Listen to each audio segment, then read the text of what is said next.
보신 것처럼 교사 초빙의 필요가 있어서 관심 있는 분들, 그렇게 또 교육에 관심 있는 분들 함께 모여서 또 어떻게 이 교육, 말 그대로 교육 사업에 좀 함께 하실 수 있겠는지 안내도 드리고 또 그런 면에서 필요한 대로 좀 함께 우리들의 갖고 있는 어떤 기대랄까요? 기준에 좀 말씀을 드리는 그런 목표가 하나 있었고, 그리고 또 보시는 것처럼 건축이 워낙 또 큰 일이기 때문에 또 건축을 위한 기도회, 이것도 또 하나의 목표가 있었고, 그리고 또 보신 것처럼 학부모님들이 다 전국에 흩어져 계시기 때문에 또 좀처럼 모일 기회가 많지 않아서 이런 기회에 또 함께 모이셨을 때 학부모회로 따로 모이는 그런 또 시간이 되면 좋겠다 싶어서 이게 한날에 지금 한 가지 목적으로 지금 모여 있습니다. 그래서 조금 이렇게 분산돼서 오늘 좀 이 자리에 함께 하시게 됐는데요. 그래서 사실 이 시간에 우리가 바랐던 그런 오실 분들은 우리 학교 어떤 교육에 또는 이제 교사로서 함께하고 싶은 마음이 좀 있고 관심 있는 분들이 오시기를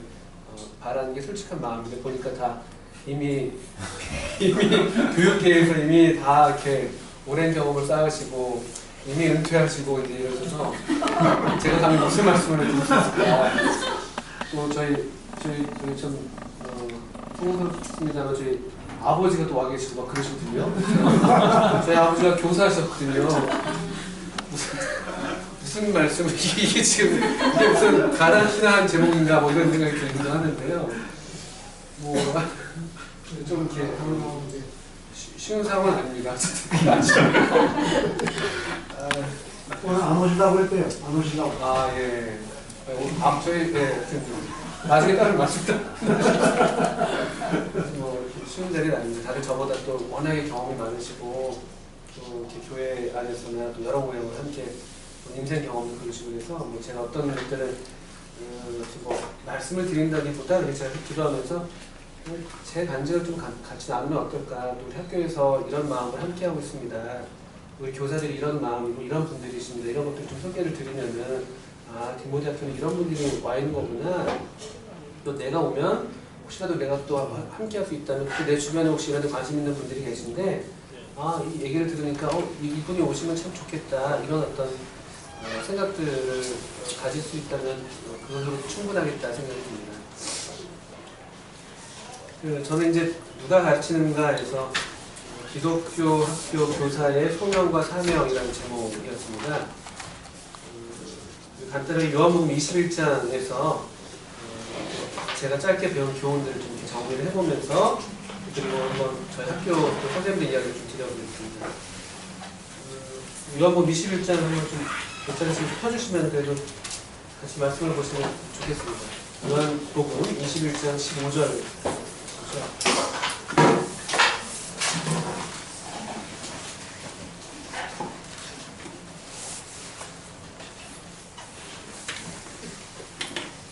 요한복음 21장 15절부터 23절까지 한번 번갈아 가면서 제가 한 절 읽고 성령님 한 절 읽어주시고 이렇게 해서 저를 좀 도와주시면 감사하겠습니다. 15절부터 23절까지 읽겠습니다. 제가 먼저 읽겠습니다. 그들이 조반 먹은 후에 예수께서 시몬 베드로에게 이르시되 요한의 아들 시몬아 네가 이 사람들보다 나를 더 사랑하느냐 하시니 이르되 주님 그러하나이다. 내가 주님을 사랑하는 줄 주께서 아시나이다.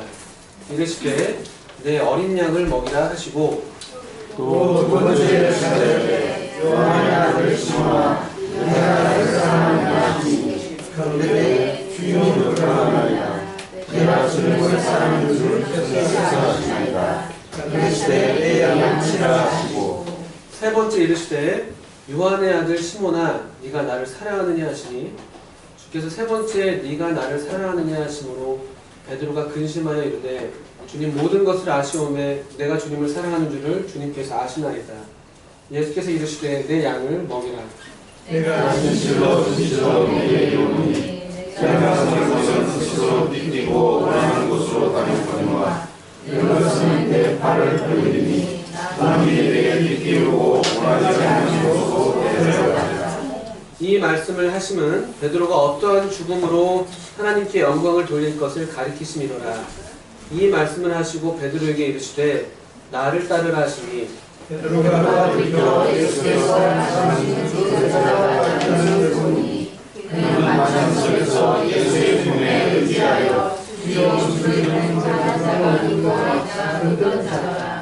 이에 베드로가 그를 보고 예수께 여짜오되 주님 이 사람은 어떻게 되겠사옵나이까? 내가 올 때까지 그를 머무게 할까 할지라도 내게 무슨 상관이냐 너는 나를 따르라 하시더라. 이 말씀이 형제들에게 나가서 그 제자는 죽지 아니하겠다 하였으나 예수의 말씀은 그가 죽지 않겠다 하시는 것이 아니라 내가 올 때까지 그를 머물게 하고자 할지라도 너에게 무슨 상관이냐 하시는 것이더라. 23절까지 23절까지 읽었습니다. 감사합니다. 이렇게 번역본이 좀 달라서 약간 맞춰 읽기가 좀 쉽진 않은 건데 감사합니다. 오늘 이 말씀은 잘 아시는 것처럼 아주 고전적인 본문입니다. 우리 주님께서 베드로를 목자로 부르시는 그런 장면인데요. 아신 것처럼 요한복음 21장은 사실 요한복음 20장에서 끝나도 될 그런 책이죠. 20장 31절에서도 이미 거의 결론처럼 이 책을 기록한 목적을 밝히시면서 이렇게 생명을 얻게 하려 함이라 라고 이제 끝낸 것 같은 그런 책인데 성령님께서 어떤 이유인지 21장을 기록하게 하시고 요한에게 기록하게 하셔서 다시 여기 붙여져 있습니다. 그리고 보신 것처럼 이 붙여져 있는 이 장면이 참 아름다운 장면이라고 말씀드릴 수가 있죠. 그리고 이 장면, 이 21장이 만약 없었더라면은 베드로가 어떻게 됐는지 또는 뭐 베드로 같은 우리들은 어떻게 살아가야 할지 우리가 참 방향을 잡지 못하고 방황하고 좌절할 수 있을 텐데 이 말씀이 있어서 참 다행입니다. 특별히 저 같은 사람도 참 이 말씀이 있어서 너무 다행인데 먼저 첫 번째로 이렇게 제가 소명 이렇게 제목을 붙여 봤는데 소명이라는 말은 보니까 이제 부르심 이런 뜻입니다. 부른다, 부름. 그러니까 소명은 기본적으로 두 인격체가 있어야 됩니다. 부르는 사람이 있어야 돼, 부르는 분이 계셔야 되고 또 부름 받는 누군가가 있어야 된다는 것이죠. 그러니까 이게 가장 기본적인 아주 뭐 간단한 전제입니다만 아주 기본이 되는 내용입니다. 그래서 누가 부르시는가? 소명이라고 할 때 우리가 소명, 부르심이라고 할 때 누가 부르는가? 달리 말하면 우리를 부르시는 분은 누구신가? 또 베드로를 부르신 분은 누구신가? 또 어떤 분이신가? 이런 질문입니다. 그래서 우리 21장 사실 이제 앞쪽에도 우리가 아시는 내용들이 있습니다만 누가 부르시는가라는 대답을 우리가 질문에 대답을 하게 된다면은 부활하신 주님이 부르십니다. 부활하신 주님. 그리고 21장 1절부터 보시는 것처럼 자기를 나타내시는 1절에 보면 자기를 나타내셨으니 이런 말씀이 있거든요. 부활하신 주님이 주님이시고 또 자기를 즐겁게 나타내시는 분이시라는 게 참 그냥 성경 말씀 기록이 되어 있습니다. 자기를 나타내신다. 그러니까 부르심이라는 것은 이렇게 나타내시는 주님, 자신을 나타내시는 주님의 음성을 듣는 것이죠. 또 그분을 정말 나타내신 주님을 말씀을 통해서 오늘날 우리 가운데 나타내실 텐데 그 말씀을 통해서 그분을 만나는 그런 만남이라고 해도 다른 말이 아닐 것입니다. 우리 부활하신 주님, 그리고 자기를 나타내시는 주님. 이렇게 좀 한번 생각해 봤습니다. 또 우리 읽었던 본문을 보니까 더 좁히로는요, 이 주님이, 이렇게 날이 났습니다, 지금. 이 주님이 어떤 분이신가라고 보니까 21장 우리 15절에 우리가 읽은 본문에서 아시는 것처럼 참 좋게 우리 좀 먹이시는 분이십니다. 그렇죠? 먹이시는 분이세요. 그냥 부르실 수도 있죠. 근데 이제 먹이시는, 그들의 필요를 아시고 아주 부드럽고 자상하게 그들의 필요를 따라서 자기를 나타내시는 그런 모습을 보게 됩니다. 이게 우리를 부르신 주님의 모습이세요. 사실 부활하신 주님은 얼마나 영광스러운 모습이세요. 그리고 얼마든지 아주 영광과 권능과 위엄으로 가득한 그런 모습으로 막 이렇게 우리 전문용어로 이제 뭐 가오를 잡힌다고 하는데 뭐 이렇게 해서 다니실 수 있죠. 막 다 이제 굽혀 뭐 이렇게 해서 하실 수 있잖아요. 자기를 나타내시는데 참 감사한 게 어떤 방식으로 나타내시냐면은 우리 주님께서 지금 만나고자 하시는 그들의 필요를 따른 모양으로 나타나신다는 것이죠.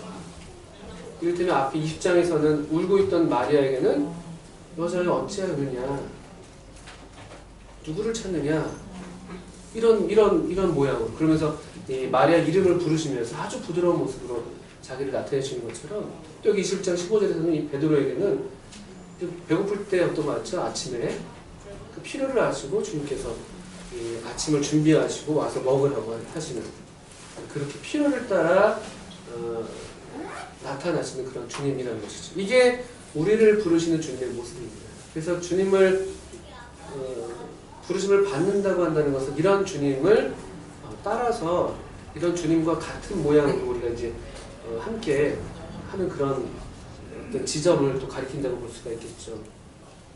우리 주님의 모습을 좀 생각해 보게 되고요. 두 번째는 누구를 부르시는가라는 질문을 제가 달아봤습니다. 누구를 부르셨는가? 물론 여기 사실 이제 베드로 말고도 6명의 제자들이 더 있었습니다. 아마 그들에게도 기록되진 않았습니다만 어떤 동일한 또 어떤 모양으로 그들을 다시 새롭게 하셨겠죠. 그런데 우선 여기 대표적으로 베드로를 대표 인물로서 부르시는 것 같은데 참 흥미로운 것 같습니다. 베드로를 부르셨죠. 베드로를요. 사실 이들은 다 아시는 것처럼 실패한 사람들이잖아요. 주님을 따르는 일에 실패하고 어떤 면에서 이제 우리 뭐 공정 생산을 하는데 부적격 판정을 받아도 될 우리 뭐 일반 공장이었으면 아 이거 불량품이다 결과가 이렇게 됐네 나를 따르라고 제자로 불렀더니만 다 나를 버리고 도망갔네 부적격하고 그냥 불량품 취급해도 되죠.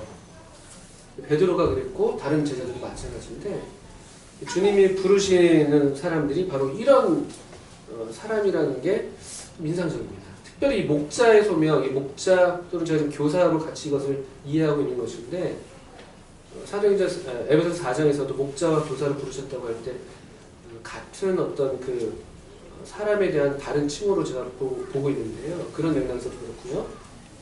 어떻든 주님이 목자를 부르시는데 목자로 부르실 때 최상의 상태에서 그러니까 우리가 생각할 때 최상의 상태죠. 아주 뭐 정말 가장 유능한 가르침을 할 수가 있고 대학에서 막 졸업해서 가장 열정으로 뭐 빛날 때도 아니고 또는 뭐 고등교육을 더 받아서 뭐 대학원도 하고 석사도 하고 박사도 해서 막 그런 상황도 아니고 또 이미 어떤 이 교직 경력에서 뭐 상당한 경력을 갖고 있어서 베테랑 교사일 때 이런 부르심을 한 것도 아니고 어떤 면에서는 가장 실패의 자리에 있는 사람을 부르셨다는 게 참 인상적입니다.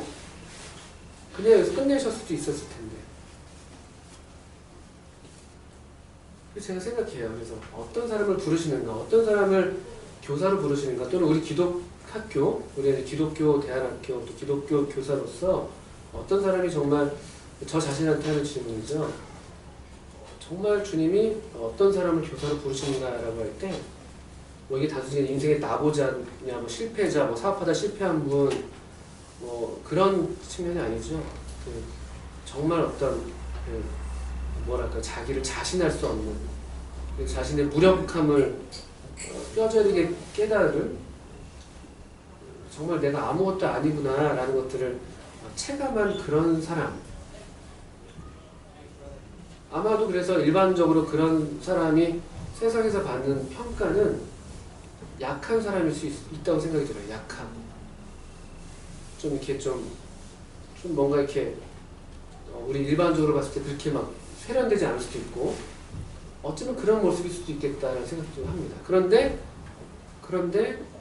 주님이 그런 가장 그 낮은 자리에 있는 베드로를 목자로 부르신다는 것이죠. 교사로 부르신다는 것이 생각할 지점이라고 생각이 들어요. 특별히 주님이 베드로를 부르시는 호칭을 보시면 21장 15절에서 어떻게 부르시냐면요. 어떻게 부르시는지 보실 수 있으십니까? 네. 21장 15절에 보시니까 요한의 아들 시몬아 이렇게 부르십니다.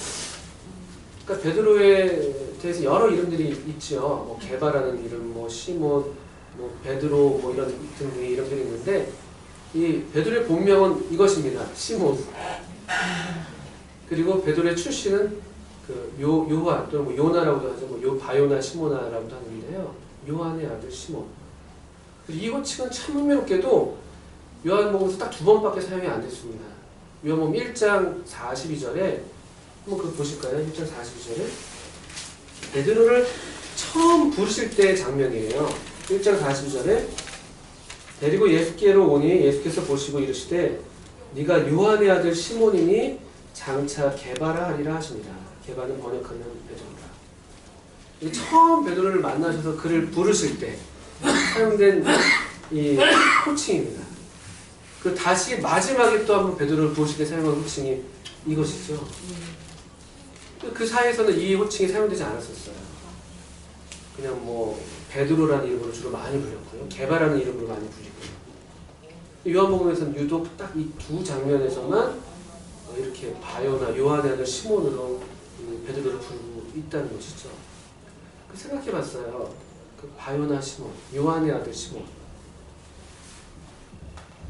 어떤 면에서 정말 그 아무런 어떤 다른 어떤 것을 몸에 달고 있지 않는 그냥 그의 원래 자연인 상태 그대로로 할까 그냥 그의 있는 모습 그대로 그냥 그 자신의 어떤 본래의 모습 그대로 그 이름으로 그를 부르시는 게 아닌가. 얼마나 배운 아무개야 이것도 아니고, 얼마나 돈을 갖고 있는 아무개야 이것도 아니고, 얼마나 능력이 많은 아무개야 이것도 아니고, 은사가 얼마나 출중한 아무개야 이것도 아니고, 그냥 요한의 아들 시몬. 우리의 있는 모습 그대로. 다른 어떤 가식이라든지 어떤 조건들을 다 떼어놓은 그런 상태로 주님이 부르시는 이름을 보게 됩니다. 우리 어떤 재능이나 우리 어떤 성격이나 이런 거 상관없이 우리 자신의 있는 모습 그대로죠.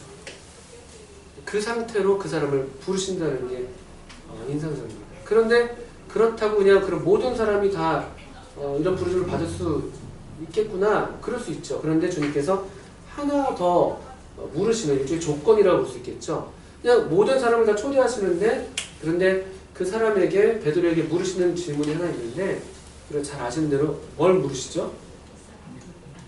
네, 네가 나를 사랑하는가? 3번 물으십니다. 네가 나를 사랑하는가? 이걸 왜 물으셨을까요? 3번 그 네, 보통 그래서 3번 부인한 사건과 연결해서도 우리가 이해할 수도 있고요. 이 질문 자체를 왜 하셨을까요? 그 생각 좀 해보게 되거든요. 주님이 모르시는 분이 아니잖아요. 네가 나를 사랑하는, 몰라서 물어보시는 거 아니잖아요. 자신이 정말 예. 더 사랑하는 줄 알고 예. 그런 마음이 있었던 것 같아요. 그래서 예. 죽기까지도 저기 부인하지 않고 예. 그러니까 자신이 다른 사람보다 더 이렇게 사랑한다는 자기 마음이 그거에 대한 마음이 네, 감사합니다. 눈물을 그 속에 쏟아주네요. 저도 생각해봤어요. 왜 이 질문을 굳이 하실까? 왜 사랑하느냐를 질문을 한 번도 안 하고 3번이나 하거든요. 그거 다 모르시는 분도 아니신데 왜 물어보실까? 왜? 근데 우리 되게 우리도 이제 질문할 때요. 선생님도 계시네요. 아이한테 질문할 때, 저도 이제 그럴 때 있는데 애를 불러요. 제가 알죠. 이제 우리 학교 어떤 애가 이제 잘못했어요. 제가 어떤 사건으로 불렀습니다. 알죠. 제가 이제 얘가 뭘 잘못했는지도 알고 제가 하는데 이제 물어보는 거죠. 너 내가 왜 그런지 알아? 너 잘못한 거 뭐야? 이렇게 물어봐요. 제가 이거를 몰라서 물어보는 게 아니죠. 사실은요. 그쵸, 이영 선생님. 왜 그걸 제가 물어보냐면요. 제가 아는데 그 아이로 그 질문을 받고 그것에 대해서 생각하도록 하는 것이죠. 그래서 저는 그때 밥 먹었냐 이런 거 물어보지 않을 겁니다. 그 중요한 질문을 하는 것이 중요한 질문을. 일종의 개인 상담하는 장면 같은 거죠. 6명, 7명 있는데 베드로만 따로 부르신 거거든요. 너 잠깐 일로 와봐. 이렇게 하는 거예요. 상담실로. 물어보시는데 이 질문을 던지시는 거죠. 어쩌면 가장 중요한 질문일 것입니다. 그리고 어떤 면에서 베드로가 가장 자신 없어하는 질문일 수도 있을 거예요. 내가 주님을 정말 사랑한다고 했었는데 호시오십니까? 너무 재밌네요. 이거 이제 너무 깜짝 놀라면서 수업 중에 이러면 이제 안 되는 거거든요.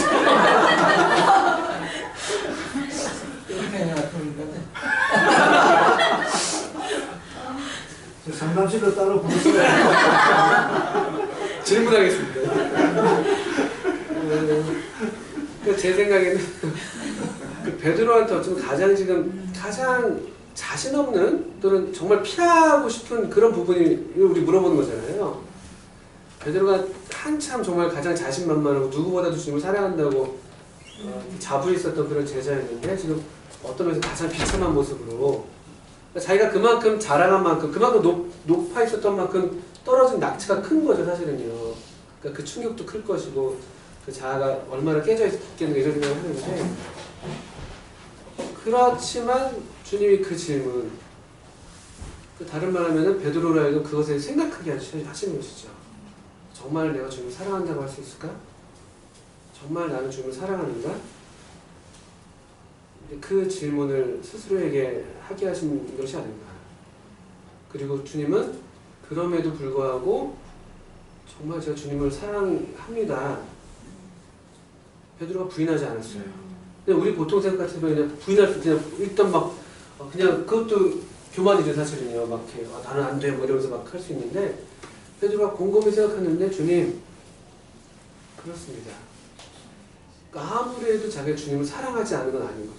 아무리 해도 내가 이렇게 비참한데 내가 이렇게 형편없는데 내가 주님을 사랑하지 않을 수 없는 그 어떤 자기 안에 있는 그 주님을 향한 그게 정말 뭐 밤토 같은 걸 할지라도 이제 정말 내세울 게 없는 수준이잖아요 지금은요. 그럼에도 주님을 사랑합니다라고 말할 수밖에 없는 그 사랑을 베드로에게 확인하게 하신 게 아닐까. 베드로로 하여금 달리면 베드로로 하여금 자기가 얼마나 주님을 사랑하는지 다시 알게 하시는 그런 질문이 아닐까. 또 거꾸로 말하면은 그것이 주님이 부르시는 목자로 교사로 부르시는 사람에게 있어야 될 어쩌면 가장 기본적인 뭐 이게 유일하다고 말씀드릴 수는 없겠죠. 그러나 이게 안 되면 아무것도 안 되는 가장 기본. 정말 왜냐면 베드로는 아무것도 없잖아요. 요한의 아들 시몬으로 부름받고 있고 아무것도 이제 없는 것이죠. 그런 기술을 내세울 것도 없고 과거에 뭐 전도를 많이 했던 그 경험을 지금 내세울 것도 없고 아무것도 없는데 그럼에도 주님을 사랑한다고 말할 수 있는 그 사랑이 우리의 부르심의 가장 기본 부름받은 사람으로서 우리가 응답하기 위해서는 이것이 가장 우리에게 있는 기본이 아닌가. 또 거꾸로 말하면 사실 우리 중에 누구라도 사실 어떤 이런 마음에서 다 목자나 또 교사로 우리가 부름을 받을 수 있고 받고 있는 것이죠. 또 그렇게 이미 응답하셔서 여기 지금 여러 모양으로 그와 같은 일들을 하고 계시는 분들이시잖아요.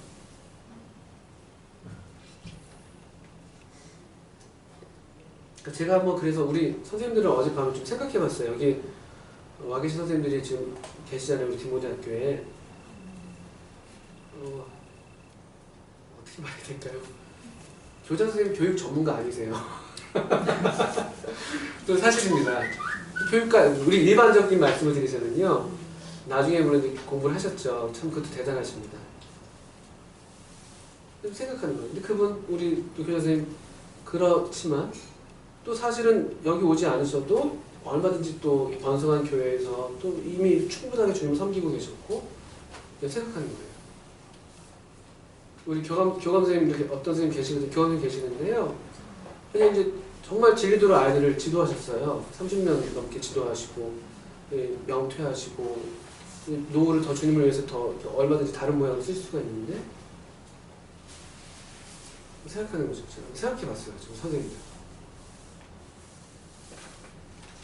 어떤 분은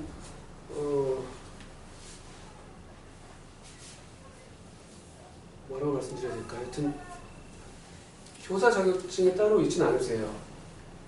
그런데 아주 오히려 우리 학교가 시작되기 전부터 계속 오래도록 이런 일을 위해서 기도해 오고 계셨고 이 일이 시작된다는 그 소식을 듣고 누구보다도 설레시고 또 멀리 계셨습니다만 또 기도하시고 그러면서 지원하시는 분들. 그분 지금 먼 거리로 왔다 갔다 하시는 그런 선생님이 계세요. 주말 부부하시고 사랑하는 초등생 아이를 두시고 주말 부부하시고 또 우리 미혼 교사분들 많이 계시거든요. 저 한창 연애하고 막 해야 될 때거든요. 결혼 준비하고 막 여기 오면 여기 광야예요, 광야. 그리고 이제 개인 뭐 사생활이나 개인 시간이 많지는 않거든요. 근데 와 계세요. 뭐 등등등. 왜 그런가, 왜 주님이 이분들을 부르셨고, 이분들은 어떻게 여기에 와 있는가, 이게 또 어떻게 응답하는가라는 질문에 대한 답이 될 수 있겠습니다만, 이런 만남이 어떤 모양으로든지 있었던 것이죠. 우리는 할 수 없다고 생각했던 그때, 나는 아니라고 생각하고 있었던 그때, 주님이 어떤 모양으로든지 우리 가운데 말씀을 통해서 자신을 나타내 주셨고, 때로는 아주 흥분되는 그런 열정을 우리 마음 주시기도 했고, 어떤 분들은 그냥 마지못해 온 것처럼 보였습니다만, 근데 또 그것이 주님의 부르신 줄 알고 사용하지 않고 그런 경우도 계시고요. 그래서 저희 선생님들은 제가 볼 때 약한 분들이에요. 저는 그래서 주님이 우리를 부르셨다고 생각해요. 주님이 약해서. 그래야지 주님이 강함이 드러나실 테니까. 그래야지 주님이 약한 것들을 택하셔서 강한 자들을 부끄럽게 하신다는 말씀대로, 또 그래야지 주님이 정말 아이들을 가르치시고 주님이 기르시고 주님이 인도하시고, 또 우리들도, 우리 선생님들도 우리가 할 수 없는 거 너무나 알기 때문에 더 기도할 수밖에 없고, 아이들에게 나타나는 어떤 좋은 변화가 있다면 그게 우리의 몫이 아닌 걸 저희가 너무나 잘 알거든요. 어떤 면에서는. 이게 참 어떻게 들으실지 모르겠습니다만, 우리의 기본이 그렇다는 거죠. 기본. 그래서 저는 그냥 생각해요. 나중에 또 우리 학교에 어떤 분들이 오실지 모르겠습니다만, 그냥 이런 분들이 오시면 좋겠다. 그래야지 하나님의 학교가 하나님의 학교답겠다. 그런 생각 하는 것입니다. 정말 주님을 이렇게 사랑할 수밖에 없다고 고백하는 그런 분들, 가진 게 없다 할지라도, 할 수 있는 게 별로 없다 할지라도 주님을 사랑하는 그런 분들, 그런 분들이 오셔서 저희가 감사하게도 지금까지 주님의 은혜를 경험하고 있는 것 같아요. 저희가 부족하지만, 부족한 게 많습니다. 근데 저희가 그냥 주님을 사랑하는 마음이 우리한테 그래도 있는 것 같아요. 제가 감히 말씀드리자면. 그래서 그냥 그것 때문에 우리가 모여있는 것이죠. 다른 이유로 모여있지 않거든요. 뭐 모일 이유가 없거든요. 저희도 가만 보면 참 신기해요. 평소에 처음 뵌 분들도 많이 계시고, 여기 와서 처음 뵌 분들, 우리 교사 형제자매님 중에서. 다른 이유가 없어요. 주님 사랑하는 그 사랑, 주님 말씀이 이렇다면 거기 우리가 다 그냥 숙이는 거죠. 내 생각이 이렇다 할지라도, 또 나는 이렇게 생각하는데, 내 경험은 이런데, 또는 나는 전에 이렇게 배웠었는데, 이런 걸 다 내려놓고도 함께 주님 안에서 그래도 하나 된 것을 유지하면서 함께 오고 있는 게 이래서 그런 게 아닌가 하는 생각을 합니다. 어떻게 응답하는가라는 이 질문을 또 달아봤는데요. 베드로의 응답하는 장면입니다. 21장 15절 계속 16절 17절에 질문하시고 답하시고 이런 장면이 있는데, 하나 그 베드로의 그 응답의 공통점, 그의 공통된 말이 주님 그러합니다. 모든 것을 아시오매 내가 주님 사랑하는 줄 주님께서 아십니다. 그러니까 자기가 주님을 사랑하는, 자기가 자기를 아는 지식으로 대답하는 게 아니라 하나님의 온전한 지식, 주님의 온전한 지식에 대해 자신을 맡기는 이런 태도. 이거는 참 훌륭하신 것 같아요. 그리고 참 제가 뭐랄까요, 그냥 부럽습니다. 이런 태도가. 그러니까 나 자신을 아는 나의 지식에 나를 그것에 근거를 두는 게 아니라 주님의 온전한 지식에 나 자신을 맡기는 그런 태도. 그러니까 전적으로 주님께 이제 지금 자신을 내어 맡긴 그런 입장에 있는 태도이지 않나. 베드로가 그랬고, 또 우리 함께하는 선생님들이 그런 것이 아닌가라는 생각을 해보게 됩니다. 저는 사실은 그 교사가 꿈은 아니었어요. 저는 대학교 진학할 때 저는 순수 문학을 하고 싶었습니다. 국어 국문학을 하고 싶었어요. 근데 저희 아버지가 그때 좀 조언을 하셨었어요. 저희 아버지가 이제 교사하셨기 때문에 국어 국문학해서 먹고 살기 힘드니까 사범대를 가라, 국어 교육을 해라. 제가 그때 저희 아버지를 어릴 때부터 배우면서 나는 절대로 교사가 안 되겠다 이런 마음이 들었거든요. 그래서 그때는 제가 참 철이 없었던 거죠. 사실 이제 농담으로 말씀드린 건데요. 철이 없어가지고 그냥 한 귀로 듣고 한 귀로 흘렸었어요. 그냥 그래서 저는 문학하겠습니다. 저는 그냥 국문학, 그래서 국문학을 했습니다. 근데 제 한번 간증을 드려보는 거예요. 소명에 대한 부분인데 대학을 진학을 하면서 제 마음에 주님이 그 학생들에 대한 마음을 주셨었어요. 교회 학생들, 학교 학생들은 아니었고 교회 학생들. 왜냐면 제가 고등학교 3년 동안 보내면서 좀 이렇게 많이 어려운 시간을 보냈거든요. 잘 모르시겠습니다만 어두운 시간을 보냈었어요. 아버지는 잘 모르시더라고요. 저희 아버지는 저희 큰형이 이제 사수를 하고 있었거든요. 아버지도 굉장히 어두운 시간을 보내셨어요. 제가 어떻게 되는지 잘 신경을 못 쓰셨어요. 그래서 저는 어려웠어요. 어려웠는데, 그러니까 막 이중적인 생활을 하는 거죠. 교회 오니까 어른들은 막, 아유, 왔냐, 착하다. 머리 쓰다듬어서, 어이, 바쁜데, 고등학교 때 공부하는 바쁜데, 막 머리 만져주시더라고요. 머리가 지금 빠진 것 같아요.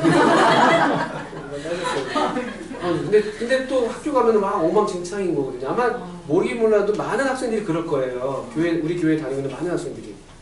그냥 학교가 그냥 그런 곳이에요. 그냥 이렇게 우리의 본성을 그냥 바꿔놔요. 그냥 의도하지 않아도 이상하게 이렇게 돼요. 제가 그걸 3년 동안 막 그러면서 너무 힘들었거든요. 이중적인 삶이죠. 자아 분열을 막 겪는 것 같고. 근데 어쨌든 고등학교 졸업하고 대학 진학하면서 제 마음이 그냥 희한하게 주님이 저를 회복시켜 주시면서 아유, 나 같은 애들이 얼마나 많을까. 교회 학생회 교사를 제가 자원했어요. 시키지도 않았는데 누가 하라고. 20살 때를 누가 부르겠어요, 저를요. 근데 제가 그때 참 맹랑했던 것 같기도 하고요. 주님이 담력을 주셨다고 좋게 말하면 그렇게 볼 수 있는데 제가 자원을 했어요. 더 놀라운 사실은요. 그때 저희 교회 학생회 책임하시는 형님이 저를 받아주셨어요. 저는 그분이 더 대단하다고 생각해요. 왜 어떻게 그럴 수가 있나 지금 생각하면 그런데요. 근데 그게 주님이 저를 교사를 부르신 어떤 첫 걸음이었어요. 어떤 모양인지 모르지만 주님이 제게 말씀해 주신 것이죠. 또 제 마음에 어떤 애통하는 마음을 학생들에게 애통하는 마음을 갖게 하셨고 그들을 돕고 싶은 마음을 주셨고 그래서 학생회에서 주일날 한 번씩 이렇게 만나는데 너무 부족한 거예요. 일주일에 한두 시간 만나서 뭘 해요. 제 마음에 그런 마음이 들더라고요. 그래서 뭐 주중에도 좀 이렇게 덜 만나기도 하고 그러는데 제 마음에 어떤 생각이 뒤늦게 들었냐면요. 이 애들 일주일에 한 번만 볼 게 아니라 학교에서 보면 매일 볼 수 있는데 이런 생각이 그때 들었었어요. 그러니까 주님이 마음들을 이렇게 움직여 가시고 베드로에게 오셨던 것처럼 제게 조금씩 먹이시면서 이렇게 인도하시는 그런 거라고 생각이 드는데 그래서 제가 뒤늦게 교사, 정말 교사가 돼야겠다는 생각을 뒤늦게 했습니다. 그래서 그때 대학교 1학년 때 교직이수를 신청했어야 되는데 그때 교직이수를 아버지 말씀 안 듣고 교직이수 신청 안 했다가 뒤늦게 그런 생각이 들어서 저는 이제 대학을 졸업하고 직장생활을 하면서 그 교육대학원에 들어갔죠. 교사 자격증 따기 위해서 그런 식으로 마음을 주님께서 저를 이렇게 인도해 주셨던 그런 때가 생각이 나요. 그리고 그 뒤로 제가 학교 생활을 좀 하고 학교를 그만두고 나서 다시는 교사가 안 될 거라고 생각했었어요. 사실은요. 그냥 또 주님이 저 다른 쪽으로 불러주셔서 다 이렇게 드려주면 좋겠다 그런 마음이 있었는데 근데 그때 벌써 7년 됐습니다. 2010년도였죠. 그때 우리 그 미국의 어떤 학교를 견학하자고 유치원 교육이 너무 잘 됐다고 그런 제안을 하셨는데 제가 무슨 유치원 교육에 관심 있는 사람도 아니고 그래서 저는 아닙니다. 저 집사람이 몰라도 저는 아닙니다 라고 했는데 그냥 이렇게 저렇게 하다가 그냥 발이 거기 이렇게 빠졌죠. 같이 동행하게 됐는데 제 마음에는 제가 학교를 하고 교사라는 마음 다시는 별로 이렇게 있지 않았었는데 그때 어쨌든 갔다 왔는데 형제님들이 갔다 와서 끝나면 안 되지 않냐 뭔가 우리가 좀 더 해야 되지 않겠냐라고 이제 뭔가 모임을 형성하시는데 보니까 제가 뭘 해야 될 것 같은 거예요. 왜냐면 제가 제일 어렸거든요. 그래서 뭘 기록도 해야 될 것 같고 뭘 이렇게 하게 하셨어요. 그리고 해서 시간이 지나서 그게 2015년도가 되면 학교가 이제 시작이 되었고 오늘까지 왔는데 제가 우리 선생님들 열 몇 분 계신데 다 부르심들이 확실하시더라고요. 정말 간증이 확실하시고 근데 제가 제일 희미한 간증을 보여요. 제가 그것에 대해서 처음에 좀 고민했어요. 솔직히 말씀드리면 이렇게 큰일을 하는데 이렇게 부르심이 희미해서 되나? 또 정말 그런가 해서 아직도 사실은 어떤 면에서 저는 계속 좀 기도하는 면이 없지 않아 있습니다. 그런데 저 어느 날 말씀을 보다가 좀 거창한 건 아닙니다만 그 사도행전에서 이제 베드로가 그 부르심을 사양치 않고 부르심을 사양치 않고 내가 왔다 이런 표현이 말씀이 있더라고요. 그래서 이것도 그냥 베드로가 의도한 게 아니고 베드로가 어떤 주님께서 막 이렇게 아주 강하게 이렇게 한 건 아니지만 사양치 않은 것 아는 것 뭐 이런 정도로 제가 지금 마음을 받고 이렇게 하고 있어요. 근데 이것이 말씀드리자면은 다 부르심의 과정일 수도 있겠다라는 생각을 하는 것이죠. 주님이 다 필요를 따라서 베드로에게 맞는 모양으로 자신을 나타내시고 인도하셨다면은 나같이 원래부터 저는 우유부단하고 희미한 사람인데 또 그렇게 희미하면 희미한 대로 또 그렇게 지금까지 또 인도해 오신 게 아닌가? 또 인도하시다 또 다르게 인도하시면 또 그때 가서 또 인도하시면 따르면 되는 게 아닌가 이런 생각들을 하고 있는 것이죠. 제 말씀을 좀 이렇게 드렸습니다. 그래서 우리 여기 앉아 계신 분들이 어떤 생각이신지 모르겠습니다만 우리 학교에 오시는 또 어떤 분이든 이런 어떤 주님의 인도하심을 따라서 또 주님의 부르심을 받으셔서 약하면 약한 대로 주님을 의지하고 그렇게 하실 수 있으면 크게 우리 아이들이 주님을 경험하는 데 크게 도움이 되겠다는 생각을 해보게 됩니다. 두 번째는 이제 사명 부분인데요. 제 질문을 몇 가지를 이렇게 달아놨는데 누구를 부탁하시는가? 라는 질문이었습니다. 그래서 주님이 15, 16, 17절에서 내 어린 양을 먹여라, 내 양을 치라, 또 내 양을 먹여라 이런 말씀들을 주시는데요. 누구를 부탁하시는가? 내 어린 양 또는 내 양 이렇게 되어 있죠. 그래서 내 주님이 계속 이 소유격을 사용하시거든요. 그러니까 이 양들이 내 것이 아니라는 것이죠. 그러니까 우리 것이 아니라 주님의 것이다. 이 학생들이 우리 학생이 아니라 우리 디모데 학교 학생이지만 어떤 면에서 디모데 학교 학생이지만 더 궁극적으로는 주님의 학생들이다. 주님의 아이들이다. 이 소유권. 이것도 참 어려운 것 같아요. 저희도 많이 잊어버려서 부모로서도 그렇고 교사로서도 많이 잊어버리는 면이 있죠. 주님의 것이거든요. 그러니까 아주 귀한 것이죠. 요즘 주님 거니까요. 소유자가 누구냐가 중요한 것이잖아요. 소유자가 누구냐에 대해서. 소유자를 우리가 가볍게 여기는 사람이면 그가 갖고 있는 것도 우리가 함부로 생각할 수 있거든요. 근데 지금 내 어린 양, 내 양, 이 소유권을 한번 주목해 볼 만합니다. 두 번째로 또 이 맡기신 것 중에 누구를 부탁하셨냐는 질문에서 가장 먼저 말씀하신 게 내 어린 양이죠. 어린 양. 이 어린 양의 우선성이 있다는 것이죠. 어린 양의 우선성. 뭐 더러 요한이 뭐 똑같은 말을 피하려고 그냥 같은 말을 달리하는 표현이다 라고도 보시는 분들도 계십니다만 이거 어린 양이에요. 어쨌든 어린 양. 그러니까 어린 양에게 주님이 우선순위를 두셨어요. 저는 이건 참 중요한 지점이라고 생각합니다. 어린 양. 왜 어린 양에게 우선권을 두셨을까요? 두 가지 측면에서 생각할 수 있다고 보여져요. 하나는 나도 정말 중요하니까. 정말 중요한 거 우선하잖아요. 정말 중요하니까 어린 양이. 두 번째는 어린 양에게 우선적인 어떤 이런 필요가 있으니까. 그만큼 약하니까 이렇게 볼 수도 있겠죠. 어린 양이에요. 사실은 이 어린 시절에 우리 뭐 주일학교 더 어릴 때부터 해서 우리 뭐 청소년들까지 해서 이 시기는 얼마나 중요한지 이 시기에 거의 모든 게 형성된다고 해도 과언이 아니잖아요. 우리 경험이 그렇고 그만큼 중요한 시기에 지금 있는 영혼들을 우리에게 맡기셨다는 것이죠. 또 그만큼 주님의 기대가 이들에게 있다는 것이고요. 왜냐하면 이들만큼 더 가능성 있는 이 세대가 없으니까 어떤 면에서 어린 양을 우선적으로 말씀하셨다는 거 참 주목할 만한 점이 아닌가. 교회에서도 물론 이제 성인들이 주로 많기 때문에 아무래도 성인 중심의 어떤 그런 결정들을 하시기가 쉽습니다만 주님의 우선순위는 어린 양에게 먼저 있었다는 것들 한번 생각해 보시면 좋을 것 같아요. 교회에 있어서도 어린 양에게.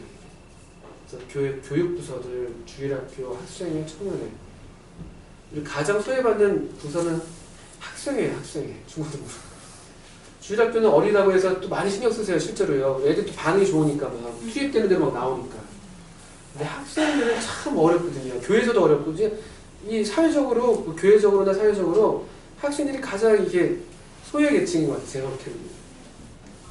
청년들이 이제 어른 대접해주고 교회에서 나름대로 역할도 하고 뭐 이러는데 애들은 어디다 쓸 데도 없고 막 뭘 하는 것도 뭐 이게 사고나 안 치면 다행이고 이렇게 되니까 정말 소외돼요, 사실은. 그러니까 그만큼 약하고 이게 버려져 있죠, 어떤 면에서는. 그만큼 밥이 되고 있거든, 그만큼. 그러니까 가장 많이 방황하는 시기도 사실 그때예요. 애들은 순진해서 방황 안 하죠. 어른들은 이제 철들어서 방황 안 하잖아요. 어느 정도 돌아오자 자기 살 길 찾아야 되니까 또. 근데 이 청소년기 애들은 진짜로 막 이게 뭐 누구도 잡아주지 않고 여러 이유로 송충이 같은 입장에 있잖아요. 송충이. 애벌레는 애벌레를 뭐 좀 귀엽다 뭐 이렇게 하기도 하고 나비 되면 나비 예쁘다 하는 송충이는 제일 두렵고 막 혐오감이 되잖아요. 딱 애들이죠. 혐오감 딱. 하나님의 어린애. 근데 사실은 그 주님이 내 어린 양이라고 말씀하신다는 게 얼마나 이 중요한 말씀인가. 내 어린 양. 내 어린 양. 가장 약하고 또 그렇지만 가장 중요하고 기대할 수 있는 그런 나이. 한번 생각해 봅니다. 해야 할 일은 무엇인가. 먹이라는 말씀을 2번 하셨고 치라는 말씀을 1번 하셨습니다. 물론 어린 양에게는 먹이라는 말씀을 먼저 하셨는데요. 먼저 먹이는 것이죠. 먹어야 사니까. 먹어야 삽니다. 간단합니다. 그리고 몸이 그냥 뭘 먹냐에 따라서 기본적으로 안 먹으면 죽고요. 또 뭘 먹냐에 따라서 우리 체질이 형성되지 않습니까? 그 아이의 어떤 어릴 때 어떻게 먹냐에 따라서 식사형이 형성되고 체질이 형성되고 체격이 형성되잖아요. 어린 양은 먹어야 됩니다. 정말 그 영혼의 성장을 가져올 수 있는 그런 참된 양식으로 먹여야 되는 것이죠.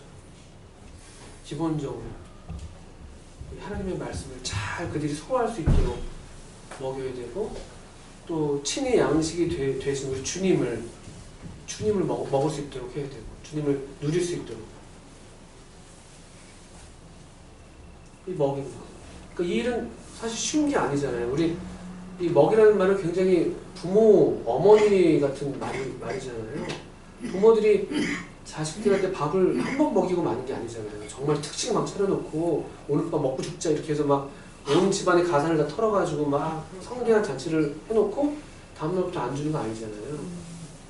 그냥 그게 기억에 남지 않지만 그게 뭐 때로는 좀 입에 좀 거친 음식일 수도 있겠습니다만 매일 꾸준히 그 먹은 게 실제로 아이를 살린 거잖아요.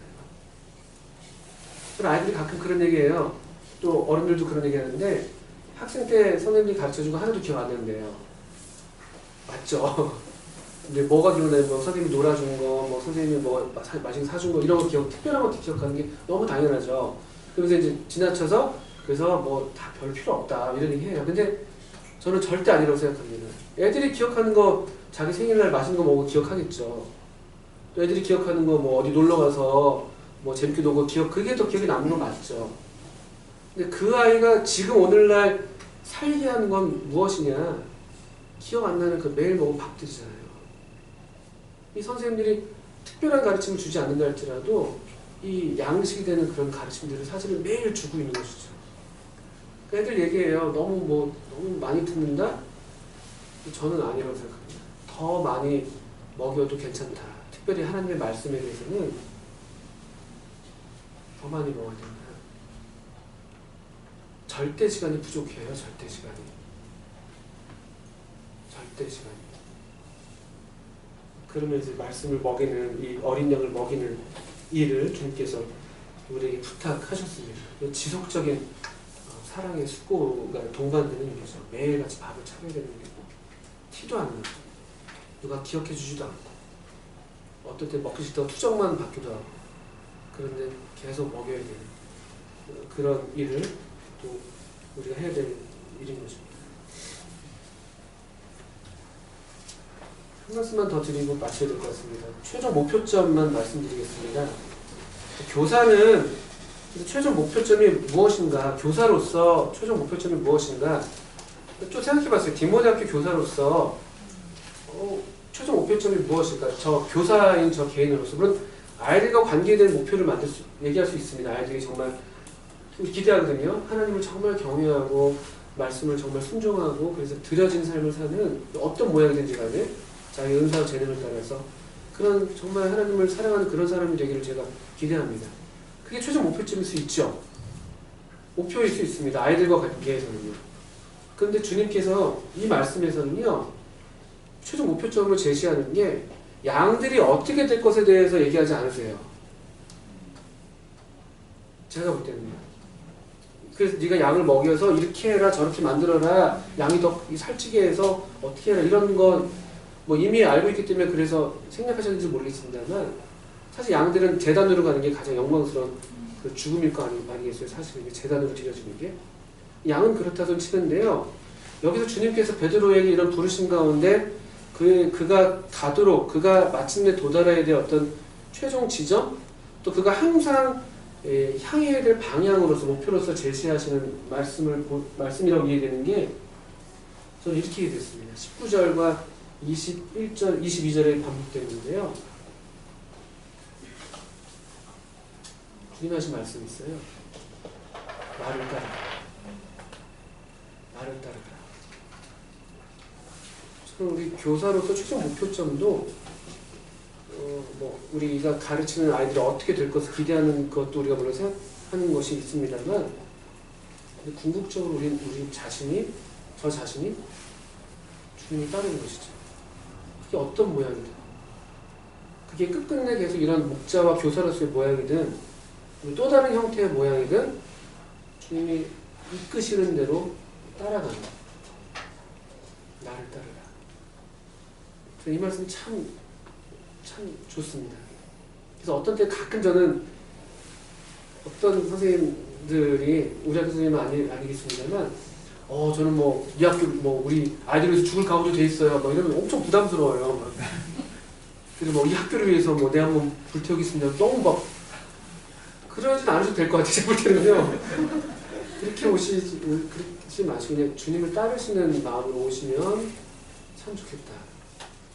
주님을 따르시는 마음. 주님이 여기까지 와라 하면 여기까지 하고 이만큼 해라 하면 이만큼 하고 또 저기까지 가자 하면 저기까지 가고 또 다른 데 가자 하면 다른 데 가고 그런 어떤 주님을 따르는 자유로운 어떤 신앙의 양심으로 기쁘게 주님을 따르는 주님의 양의 모습으로 목자, 교사가 있어야 되는 게 아닌가. 그런 모습을 아이들에게 보일 수 있다면 아이들도 결국 디모데학교를 기억하는 게 아니라 아이들도 자기 영혼의 목자가 되신 주님을 기억하고 주님을 따라야 될 인생을 살아야 되니까요. 그렇잖아요. 그런 생각을 좀 해보게 됐었어요. 나를 따르라. 이것이 우리 최종 목표점이 아닌가. 개인적으로. 우리 디모데학교도 우리가 디모데학교를 하니까 앞으로 뭐 세계 뭐 몇 명 막 이런 목표가 아니라 우리도 겸손하게 우리 목자 되신 주님을 계속 따르는 양으로서 양 무리로서 계속 이렇게 함께 그런 주님의 양 무리로 함께하면 좋겠다 그런 생각을 하게 됩니다. 조심스럽게 말씀을 드려봤습니다. 제가 이제 드린 말씀은 학교의 방침과 일치하지 않을 수 있습니다. 사설난 같은데요. 어쨌든 제게 주신 교훈을 간단하게 나눠드렸습니다. 기도하고 마치겠습니다.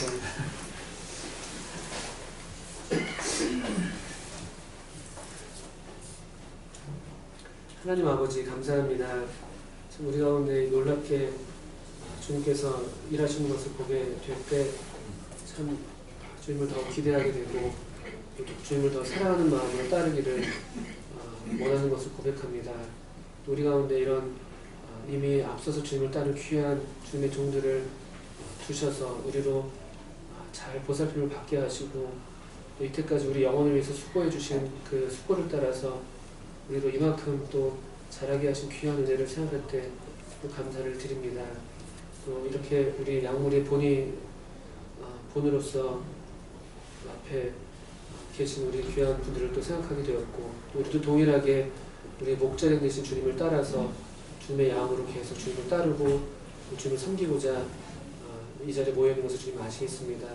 우리 성도님들의 마음을 다 또 주님께서 일일이 하감하시고 또 필요를 따라서 또 우리 성도님들의 참 그 마음을 따라서 친히 나타내 주셔서 계속 주님께서 우리를 인도해 주시고 우리를 초대해 주시고 우리를 불러 주시고 또 그렇게 우리를 부르실 때 우리가 기쁜 마음으로 또 주님께 우리 자신을 내어드리는 마음으로 응답하는 그런 복된 삶을 살 수 있도록 우리 모두를 계속 주님께서 이끌어 주시고 인도해 주시기를 기도합니다. 또 특별히 우리 가운데 어떤 교사들이 필요한 줄 주께서 아시겠사오니 주님 우리가 이런저런 말씀을 함께 나눕니다만 그러나 주님이 보내시는 분들을 저희가 받기를 원하고 주님이 보내시는 학생들을 저희가 만나기를 원하오니 주님 저희로 그와 같은 분들을 보내주시고 또 그래서 우리 부모대학교를 계속 하나님을 의지하고 하나님을 경험하는 그런 살아계신 하나님께서 친히 우리 가운데 운행하시고 역사하시는 그런 학교로 계속 사용해 주셔서 이 학교에서 생활하는 모든 사람들이 하나님을 아는 그런 또 하나님의 능력을 아는 하나님의 행하신 일을 아는 그런 세대가 되게 해주시기를 기도합니다. 예수님의 이름으로 모든 기도와 간구를 아버지 하나님께 올려드립니다. 아멘. 아유, 네, 너무 수고 많으셨습니다.